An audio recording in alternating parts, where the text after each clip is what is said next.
So, hello everyone, and welcome to this session about Model Context Protocol, the next frontier of generative AI.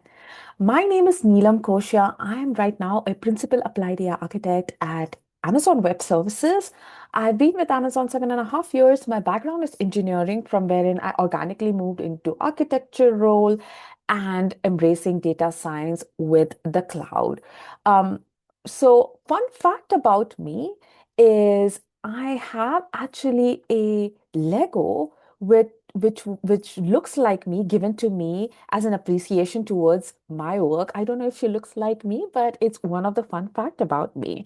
And the other fun fact about me is I am an author of the AWS Solutions Architect Certification Guide, which was published few months back, and I'm working on my second book as we speak. What I'm really excited to be talking to you at this session. This session kind of is in line with the core passion of mine, two core passions of mine. One is inclusion, and other one is innovation. So thank you for having me at this session, and I truly believe in the cause of this group and this event. So even before I can talk about MCP, I'm going to start off with a fun fact about MCP. So if anybody on this group knows the main way of how you can judge if an open source is popular or not and has seen an adoption or not is by the number of stars. And you can see over here when MCP was released, it quickly expedite in terms of its popularity and number of stars and the downloads, and of course kind of relies further on the adoption as well. Now, now that we have understood the fun fact of MCP, let's start off with our core piece. Before even I can describe what an MCP is, I will start off with what is agentic AI, what are agents, what problem does MCP solve, and why MCP, and then we will define the what piece of it. So let's start off with our chain of artificial intelligence. So artificial intelligence is a field of computer science that is actually capable of performing tasks human-like, reasoning through algorithm, decision trees, and statistical method. And artificial intelligence also has a subset under it, which maybe you all are familiar with, which is machine learning, which is a branch wherein algorithm analyzes data to identify patterns and construct decision-making models with minimum human intervention.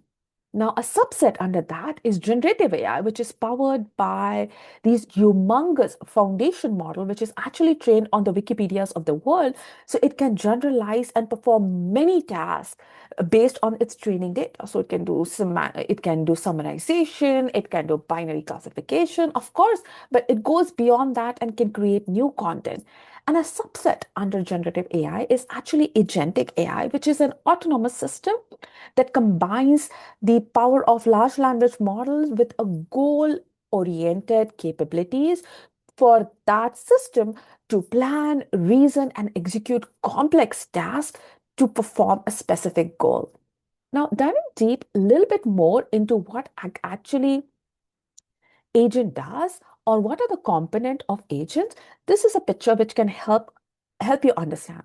So typically an agent has a goal, a specific goal that it's supposed to do. For example, in this use case, the goal is to book a trip for whoever is calling it. And the brain of this agent would be the LLM or the foundation model or the large language model. For it to perform action, it needs something called as tools. So it will have certain tool at its disposal. And for it to manage the conversation better and make it more stateful, most likely it'll have a memory wherein it can store the session details or maybe something which is more long term, like a user preference. And based on the requirement, it will create a plan, perform the task, execute actions, and respond back to the user after it's done with the ask that was asked by the user. Now, where does actually MCP fit in this agentic AI? Now, before MCP, the AI agent had to integrate with each API individually. This created fragmentation and complexity. Each integration requires custom code and handling. So MCP provided that unified API layer, so like a plug and play functionality. It's also called as a USB-C in the AI world. So I don't know how many of you remember when there used to be a separate charger for an iPhone, a separate charger for an Android tablet, a separate charger for a different type of devices. There was a European Union came in and said, no, you have to standardize to Apple that you have to standardize it on USB-C. And USB-C became the standardized plug for charging any of your equipments, any of your devices. And that's in that similar vein, what MCP is doing is providing you that USB-C for these different agents that are going to sprawl around um, to connect to these different tools in a more plug and play, simplified manner. And agents can discover, use these tools dynamically, and this drastically simplifies the integration. So in Foundation, MCP was announced 2024 of November. So it's been around for a year and a half roughly. And if you look at the definition of MCP, it says that it's an open protocol or that enables seamless integration between AI apps and agents to the tools and data sources. And you can see some of the examples here. You have a bucket, you have GitLab, you have Slack, but honestly, this could be your on-prem system. This could be your calendar server. This could be your databases and can go beyond that as well. Now, one of the things that I highlighted in my prior slide was M into N integration problem.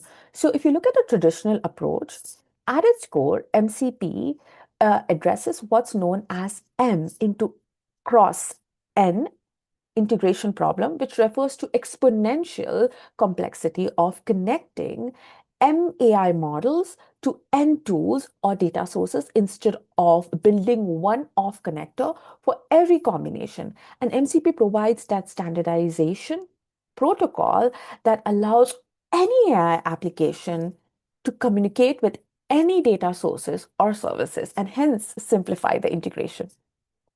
And here is an example wherein you're standardizing, whoever is the client can connect to the end system through the MCP server. It doesn't matter. You don't have to build custom integration for each client. So let's talk about what are the building blocks of MCP. So there are three foundation building blocks. First is the host. So these are central AI powered application like Cloud Desktop, Cursor, or something that you built within your application as well. They serve as a primary interface for AI functionality and manage the overall system. Next is the MCP client, which act as an intermediary, maintaining individual connection between the host application and the server. And they handle communication protocol, manage the flow of data and commands. And then on the other main component is the server. As the name suggests, it is a specialized component that exposes specific functionalities, data sources, or tools to AI models through a standardized interface. Now let's examine further. So the protocol layer handles the structure of the message. So here is an example of a client calling a tool named GetWeather. Now the request is formatted in JSON RPC 2.0. It has an ID, a method, and a parameter. So this is a standardized format which ensures interoperability. And that information is then passed along between the client to the server, and you can see the structure of that. Next up is the transport. So transport handles the underlying mechanics of how a message is received and sent. Now the transport layer is responsible for converting MCP protocol messages into JSON RPC format for transmission and converting received JSON RPC messages back into the MCP protocol messages. A little more deep dive into transport. So there are two types of transport. One is the standard I/O. As the name suggests, it communicates to standard in and standard out stream. Great for local integration, wherein your client and server sits on the same machine, for example, on your MacBook. And then streamable HTTP is the HTTP post for the client and server communication, which handles both stateful and stateless. And this is something that you would use for production ready MCP interaction. Now, diving a little bit more deeper in the components, MCP defines a client server architecture. And if you look at the three main components here, we have the tools, and these are the functions or that the LLM can call to perform specific action. For example, in our earlier example, the weather API. The resources is the second one, which is more application control. And resources, you can think about this as data sources that LLM can access, similar to a GET endpoint in a REST API. And resources provide data without performing significant computation, no side effects, and it plays an important role in the context request. The last one is prompt, and this is actually user control. These are predefined templates to use tools or resources in the most optimal way, and it's selected before running inference. Now, looking at a complete picture, user is interacting with the MCP client. The client connects to the MCP server. The server interfaces with data sources, APIs, and LLM, and this creates a complete end-to-end solution. Now, each component has specific responsibilities. The requester handles authentication and request generation. The agentic LLM application here manages the workflow and decides which tool to call and helps with the tool calling. And then the context server interfaces with the databases and API and has the custom logic.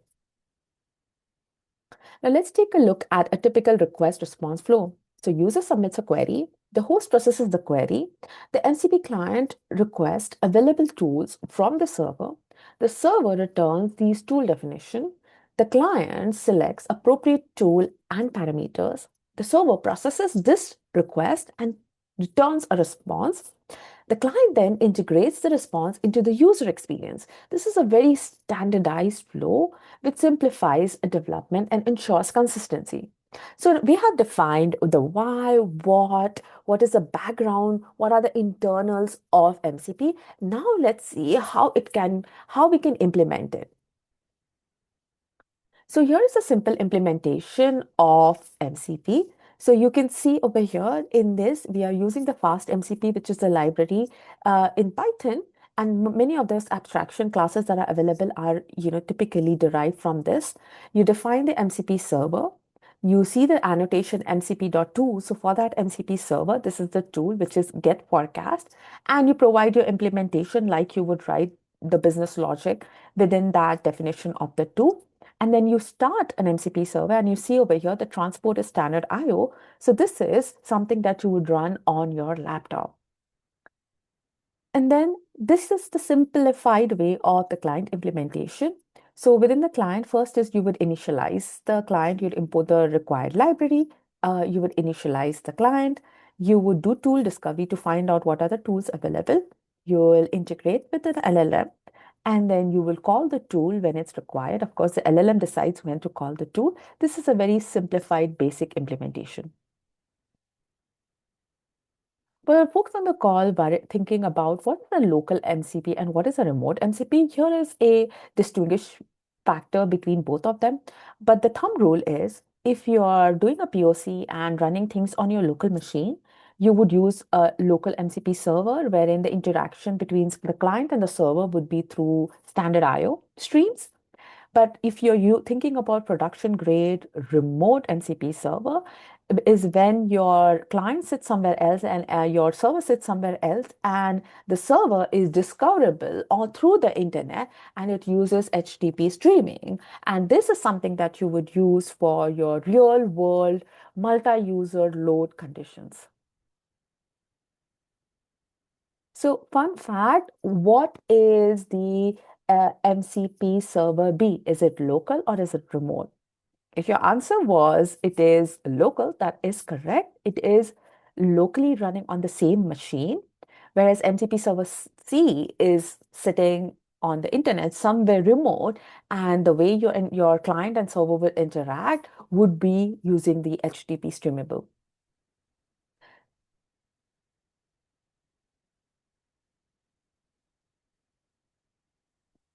Now, for the folks on the call who are thinking of how do I get started, how do I contribute to this ecosystem, I have few pointers for you.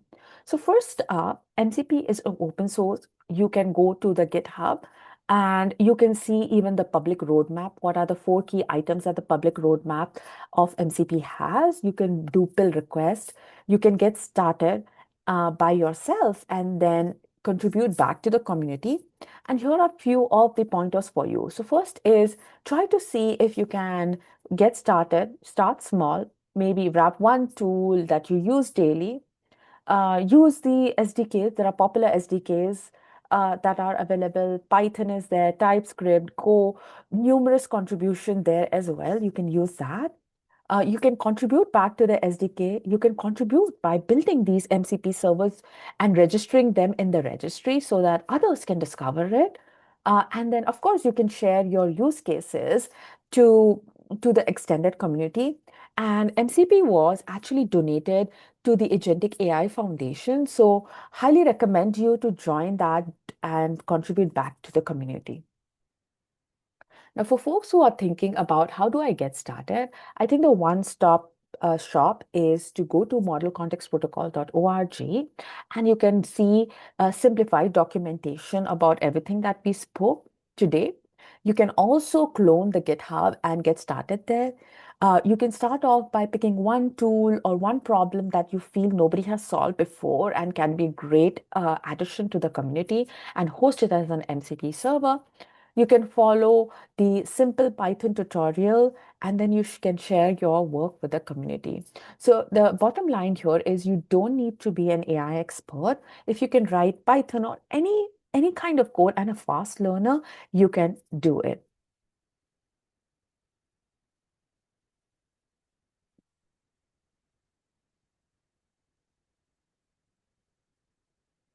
Now, some of the patterns that you can use for how MCP can be used on a day-to-day basis is starting off with um, your own daily use case. For example, you might be connecting to different systems on a daily basis.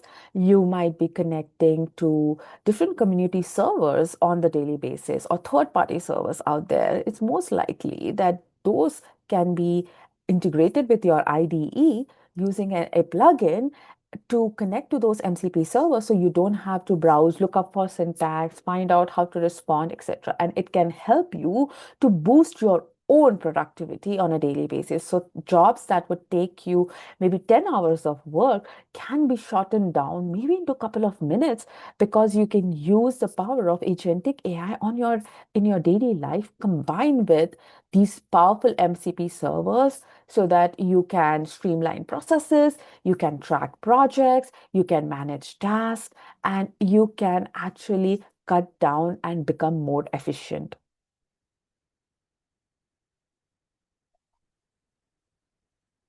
The other key observation in the industry is that the many of the providers are actually in the industry announcing support for MCP. So you can see the big names here, and this is by no way, shape, or form all inclusive, but you can see most of the organization are now offering their services as an MCP server. So this can be a great way within your organization to lead that charter of combining those two pieces together.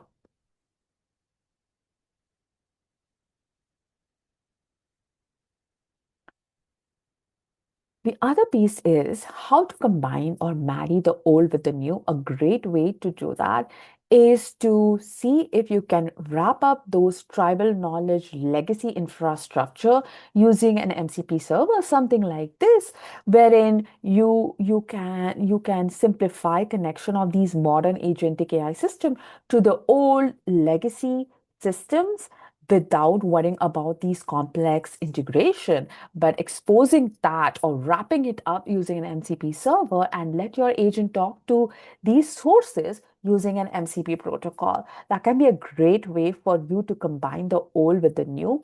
And here are some of the practical implementation steps wherein you can inventory the existing system, start off with some sample development, and then do a gradual rollout.